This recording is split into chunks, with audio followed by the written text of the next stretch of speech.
Assalamualaikum warahmatullahi wabarakatuh. Saya Erik Septiawan dari Akidah Filsafat Islam dari kelas A semester 6. Pada hari ini saya akan menyampaikan apa yang saya ingat dalam perkuliahan teologi lingkungan. Pada pertemuan awal di bulan Ramadan, Prof. Beki mengirim materi yang dia tulis untuk kemudian dipelajari oleh mahasiswanya. Dan dari materi yang dikirim oleh Prof. Beki, saya mendapatkan suatu sudut pandang baru dari apa yang sudah pernah saya pelajari sebelumnya. Jadi sudut pandang yang baru itu di awal-awal tulisannya itu mengatakan bahwa alam semesta adalah interface Tuhan. Nah, kalau kita menggunakan term interface itu kan biasanya itu selalu berkaitan dengan manusia gitu ya kan. Bahasa-bahasa modern, bahasa-bahasa programming dan sebagainya. Jadi secara sederhana itu kan interface adalah suatu media atau suatu perangkat yang digunakan oleh manusia untuk melakukan interaksi antara satu dengan yang lainnya. Misalkan dalam media sosial ada TikTok, ada Instagram, ada Facebook, WA, dan sebagainya. Dan di zaman sekarang kita menghabiskan waktu kita pada perangkat-perangkat lunak seperti itu, pada media-media seperti itu. Kita beraktivitas, bekerja, belajar dan sebagainya kan melalui media sosial, melalui internet dan sebagainya. Dan yang disinggung oleh Prof. Beki dalam materi tersebut adalah kita sering luput oleh interface yang lebih besar daripada interface manusia, yaitu interface Tuhan. Apa sih interface Tuhan? Interface Tuhan adalah alam semesta itu sendiri gitu. Dan interface ini itu sebenarnya lebih canggih daripada interface manusia. Karena kita tahu bahwa alam semesta itu begitu kompleks dan banyak data menyampaikan bahwa di lautan saja hanya 5% yang sudah terjamah oleh manusia atau sudah diketahui oleh manusia. Artinya ini lebih luas dibandingkan dengan interface buatan manusia. Dan lebih canggih juga karena kita bisa mengakses seluruh yang ada di alam semesta itu tanpa menggunakan kuota gitu. Beda seperti TikTok, media sosial yang lainnya. Kita harus memiliki kuota, kita harus memiliki handphone. Sedangkan kalau interface alam semesta ini kan secara real, secara langsung kita bisa merasakannya gitu. Dan di dalam Al-Quran sendiri misalkan itu ada yang namanya ayat kauniyah dan ayat kauliyah. Ayat kauniyah itu sendiri adalah ayat yang memberikan pesan kepada manusia dari alam semesta itu sendiri. Sedangkan ayat kauliyah adalah ayat yang memberi pesan dari suatu teks atau dari Al-Quran itu sendiri. Nah, kalau kita berkaca sama ayat-ayat kauniyah, artinya Tuhan sudah memberikan kita suatu pengetahuan untuk bagaimana caranya kita hidup di alam semesta, yaitu memahami alam semesta itu sendiri secara langsung gitu. Dan kita bisa lihat sekeliling kita seperti pepohonan, tanam-tanaman, burung, hewan-hewan dan sebagainya. Itu merupakan ayat-ayat kauniyah sebenarnya.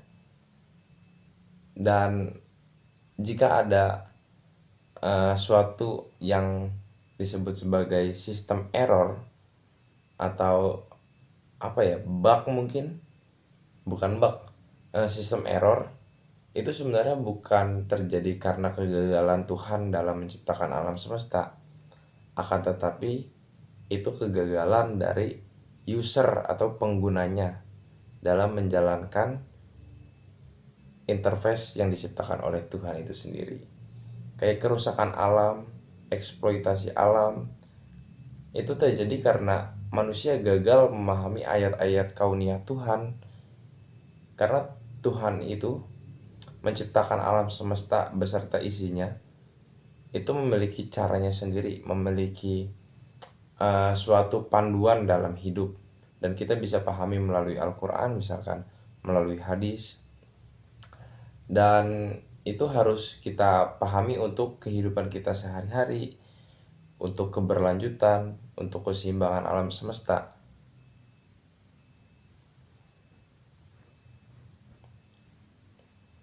Bukan malah untuk mendapatkan keserakahan yang kita inginkan terhadap alam. Nah, itu merupakan salah satu materi yang saya baca yang dikirim oleh Prof. Beki. Sebenarnya ada materi-materi lain juga yang saya baca, cuman saya lebih ingin menjelaskan materi-materi yang saya catat dalam perkuliahan langsung atau tatap muka. Jadi pada perkuliahan tatap muka, pada saat itu Prof. Beki menjelaskan pengertian teologinya terlebih dahulu. Jadi teologi itu adalah refleksi iman dalam pikiran dan tindakan. Sederhananya seperti itu. Jadi segala pikiran kita, segala tindakan kita itu sebenarnya merupakan refleksi dari iman kalau kita menggunakan pengertian teologi gitu ya. Jadi segala paradigma kita, segala tindakan kita itu harus berefleksi pada kepercayaan kita terlebih dahulu. Dan kemudian apa itu lingkungan, kan berkaitan sama teologi dan lingkungan.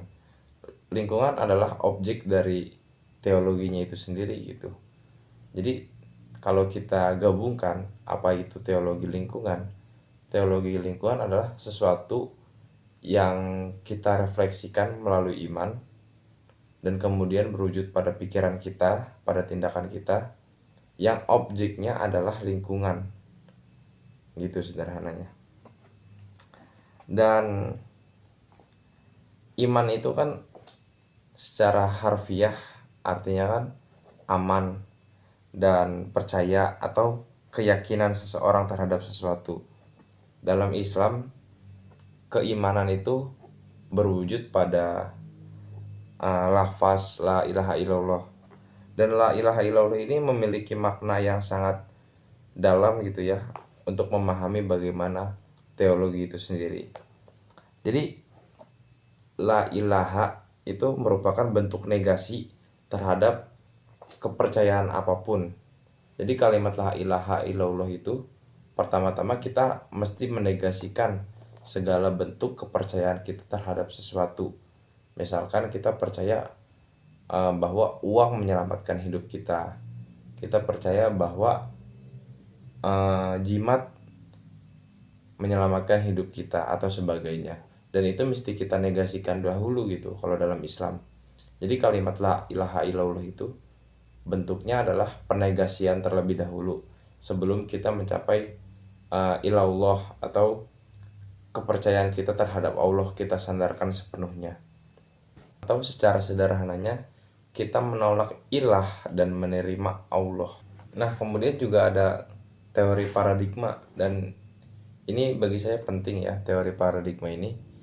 Jadi dalam teori paradigma itu ada yang disebut sebagai see atau cara pandang, do tindakan, dan get apa yang didapatkan. Jadi itu tuh bentuknya sirkular, bulat gitu, bulat. Jadi saling berkaitan. Jadi bagaimana cara kita memandang atau see itu nantinya akan berpengaruh pada apa yang akan kita lakukan atau tindakan kita. Dan tindakan kita akan berpengaruh pada apa yang kita dapatkan. Dan teori itu tuh selalu sirkular gitu, selalu berputar. Misalkan kita punya cara pandang yang eksploitatif terhadap alam. Kita menggunakan alam bukan lagi untuk kebutuhan hidup, tetapi untuk kekayaan, untuk keserakahan, untuk kepentingan kita. Kemudian apa yang kita lakukan? ya jelas mengeksploitasi alam. Kita menghabiskan sumber daya alam untuk kepentingan kita sendiri misalkan, dan kemudian itu bakal berpengaruh pada apa yang akan kita dapatkan. Kalau misalkan secara cepat kita akan mendapatkan keuntungan secara pribadi gitu, tetapi dalam jangka panjang kita akan mendapatkan kerusakan alam yang berkonsekuensi lebih besar dibandingkan apa yang kita dapatkan secara pribadi tadi gitu. Dalam perkuliahan teologi lingkungan juga sempat disinggung tokoh seperti Line White Jr. atau Syed Hussein Nasr.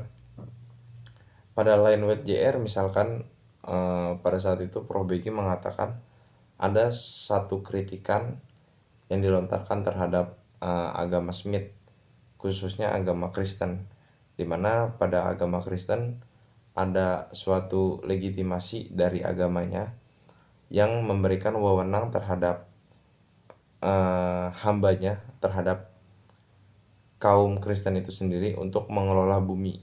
Dan mengelola bumi ini kemudian disalahartikan oleh orang-orang yang mengeksploitasi alam itu sendiri gitu. Sehingga Line White Jr. kemudian berkesimpulan bahwa agama-agama Smith adalah agama-agama yang melegitimasi kaumnya untuk melakukan kerusakan alam, melakukan eksploitasi alam dan sebagainya. Kemudian ada pandangan yang berlainan daripada pandangan tersebut dari Syed Hussein Nasr, di mana Syed Hussein Nasr malah mengatakan orang-orang modern lah yang membuat kerusakan alam sebenarnya. Cara pandang orang modern lah yang kemudian itu menjadi dasar adanya kerusakan alam. Kenapa? Karena orang modern itu kan selalu berpandangan bahwa alam itu sebagai objek, yang kemudian hal itu berimplikasi pada subjek itu bisa melakukan apapun yang dia mau gitu. Jadi Syed Hussein Nasr itu kemudian menyebut alam itu digunakan ya seperti pelacur aja gitu. Ketika sudah puas kemudian ditinggalkan. Oleh karena itu ada pandangan yang digunakan oleh Syed Hussein Nasr, yaitu tentang nilai-nilai yang abadi gitu, atau sering disebut sebagai filsafat perennialisme gitu kalau nggak salah. Perennialisme, di mana ada satu ajaran tertentu atau prinsip tertentu yang bisa digunakan dalam konteks apapun atau universal gitu. Misalkan dalam agama memberikan kita suatu pengetahuan malah untuk bagaimana merawat alam gitu.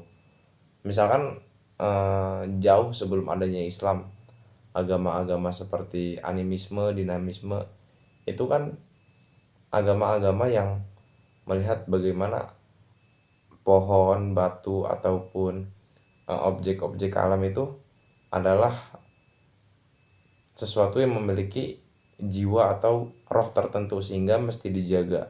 Dan itu adalah nilai-nilai yang universal sebenarnya, yang dianggap universal oleh Syed Hussein Nasr. Dan itu juga ada di dalam agama Islam baginya. Dan oleh karena itu Syed Hussein Nasr melihat bahwa cara pandang modern lah yang kemudian menjadi titik tolak dari kerusakan alam itu sendiri.